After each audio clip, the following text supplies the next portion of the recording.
વિસાવદરમાં આમ આદમી પાર્ટીની જીત બાદ કાર્યકર્તાઓમાં ખુશી જોવા મળી છે। ત્યારે તલોદ ખાતે ફટાકડા ફોડી વિસાવદરમાં આમ આદમી પાર્ટીની જીત થતાં ઉજવણી કરાઈ હતી।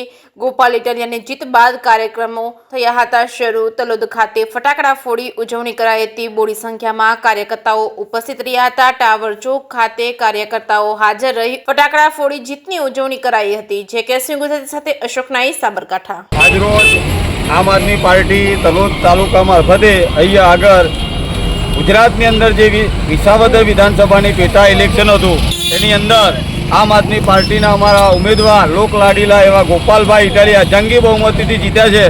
અને આજ એક અમારા આમ આદમી પાર્ટીની અંદર બહુ ખુશીનો માહોલ છવાયેલો છે। ગુજરાતની જનતાને હવે એક આશાનું કિરણ મળ્યું છે। એક નવા અધ્યાયની શરૂઆત થઈ ગઈ છે।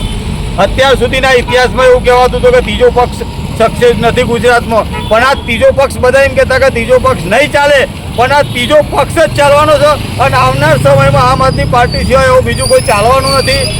ભાજપની ગુંડાગર્દી, ભાજપનો અહંકાર આજ વિસાવદરની અંદર નાશ પામ્યો છે। જે ભાજપનું 30 વર્ષનું સામ્રાજ્ય હતું એ સામ્રાજ્યનો અહીંયા આગળ નાશ થવાની એક શરૂઆત થઈ ગઈ છે। આગામી 2027ની અંદર આ એક શરૂઆત ગુજરાતની અંદર સરકાર બનાવી રહી છે। અહીંયા આમ આદમી પાર્ટીના કાર્યકર્તાઓ ઉપસ્થિત છે। તમામની અંદર ખુશીનો માહોલ છે। આ સાબરકાંઠાની અંદર સમગ્ર જિલ્લાની અંદર તાલુકા મથકે અહીંયા ઉજવણી થઈ રહી છે। દરેક જગ્યાએ ફટાકડા ફૂટી રહ્યા છે, મીઠાઈ વેચાઈ રહી છે, ગુલાલ ઉડાઈ રહ્યા છે। સમગ્ર ગુજરાતની અંદર આમ આદમી પાર્ટીના કાર્યકર્તાઓ બહુ ભવ્ય ઉજવણી કરી રહ્યા છે।